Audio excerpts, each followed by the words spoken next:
Hi friends, எல்லோருக்கும் வணக்கம். எல்லோரும் எப்படி இருக்கீங்க? நல்லா இருக்கீங்களா? இன்றைக்கி அந்த கதையோட அடுத்த பகுதி தான் பார்க்க போகிறோம். அதுக்கு முன்னாடி நீங்கள் செய்ய வேண்டிய விஷயம் என்ன அப்படின்னு கேட்டிங்கன்னா, மறக்காமல் நம்ம இந்த சேனலை சப்ஸ்கிரைப் பண்ணிக்கோங்க.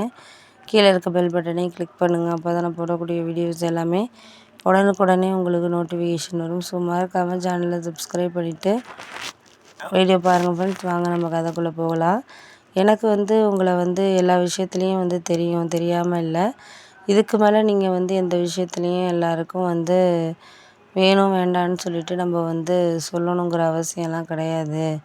பார்த்துக்கலாம். வேறு வேறு விதத்தில் வேறு வேறு விஷயங்களை நம்மளால் முடிஞ்ச விஷயங்களை நம்ம பார்த்துக்கணும் அப்படிங்கிறதுல தான் நாங்கள் ரொம்ப கரெக்டாக இருக்கணும் அப்படிங்கிறதுல தான் இருக்குது அப்படின்னோடனே, ஆமாம் அது உண்மை தான், நீ சொல்கிறது எல்லாம் புரியுதுமா, புரியாமல் கிடையாது.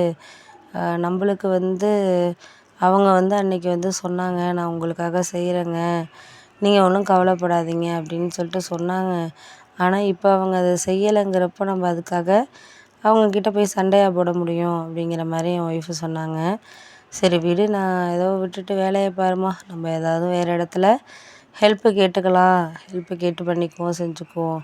இப்போ ஏன் அதை பற்றி பேசிக்கிட்டு விட்டுட்டு வேலையை பாரு அப்படின்னோடனே, இல்லை இருந்தாலும் நம்மளுக்கு ஒரு சில விஷயங்களை சொல்கிறதுக்கான இது நம்ம தானே இது பண்ணி கொடுக்கணும் அப்படின்னோடனே, அதெல்லாம் எனக்கு தெரியும், தெரியாமல் இல்லை.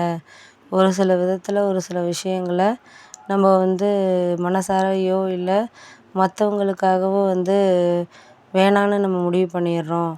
ஆனால் நமக்கு அது வேணுங்கிறது புரியுது. அதை எதுக்கு நம்ம மற்றவங்க சொல்கிறாங்கங்கிறதுக்காக நம்ம யோசிக்கணும்? யோசிக்கலாம் கூடாது. யோசிச்சோன்னா அதெல்லாம் சரி வராது. எல்லாமே நம்மளுக்கு எப்படி இருக்கணுங்கிறத நம்ம தான் முடிவு பண்ணணும் அப்படின்னோடனே, ஆமாம் அதெல்லாம் உண்மை தான் நீ சொல்கிறது. எனக்கு இதுக்கு மேலே உங்களையெல்லாம் சரியாக இது பண்ணிக்கிறதுக்கான காரணத்தை நம்ம தான் இது பண்ணிக்கணுமே தவிர, உங்களுக்கு இதுக்கு சரியில்லை அப்படின்னு சொல்லிட்டு நம்மளே போக போக எல்லாத்தையும் இது பண்ணிக்கக்கூடாது அப்படின்னோடனே, ஆமாம் அதெல்லாம் உண்மை தான், நீ சொல்கிறதெல்லாம் எனக்கு புரியுது. ஆனால் இதுக்கு மேலே நம்மளால் அவங்கக்கிட்ட நம்ம பேசி ஜெயிக்க முடியாது.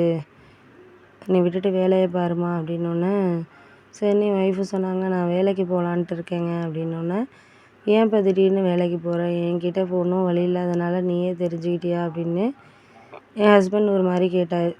அதுக்கு உடனே நான் உங்களுக்கே தெரியும், ஒரு வருஷமாகவே நான் சொல்லிட்டு தானே இருக்கேன். ஏன்னா ஃபேமிலியோட ரொம்ப எல்லா செலவுகளுமே அதிகமாக இருக்குது. பிள்ளைங்கள்லாம் இப்போ வேறு வேறு ஸ்டாண்டர்டு படிக்க போயிட்டாங்க. அப்படிங்கிறப்போ நம்ம அதையே இது பண்ணிக்கிட்டு இருக்கக்கூடாது, நம்ம போகணும் அப்படிங்கிறது நான் உங்கள்கிட்ட ஏற்கனவே சொன்னது தானேங்க அப்படின்னோன்னே, சொன்னேம்மா நான் இல்லைங்கல. ஆனால் இப்போ போனால் எங்கள் அண்ணன் தம்பிங்களே என்ன சொல்லுவானோ, இந்த பாரு பொண்டாட்டியை வேலைக்கு அனுப்பிட்டான், இவனால் போய் ஒன்றும் சம்பாதிக்க முடியலை, அப்படி இப்படின்னு தானே சொல்லுவாங்க அப்படின்னோடனே, அதெல்லாம் ஒன்றும் இல்லை விட, அதெல்லாம் நான் பார்த்துக்கிறேன். எதாக இருந்தாலும் நீ ஓரளவு மனசை தைரியமாக வச்சுக்கோ, வச்சுக்கிட்டாலே போதும். நம்மளுக்கு எதுக்கு என்னத்துக்கு ஒரு விஷயம் கிடைக்கிதுங்கிறத நம்ம பார்த்து இது பண்ணிக்கிட்டோம்னாலே போதும் அப்படின்னோடனே, ஆமாம் அதெல்லாம் உண்மை தான், நீ சொல்கிறதெல்லாம் எனக்கு புரியுது. வேறு வேறு விதத்தில் வேறு வேறு விஷயங்களை நம்ம மாற்றணும்னு நினைக்கிறோம். அதெல்லாம் வேண்டாம், மாற்றுற விஷயங்களை மாற்றிக்கிட்டா போதும். நம்மளால்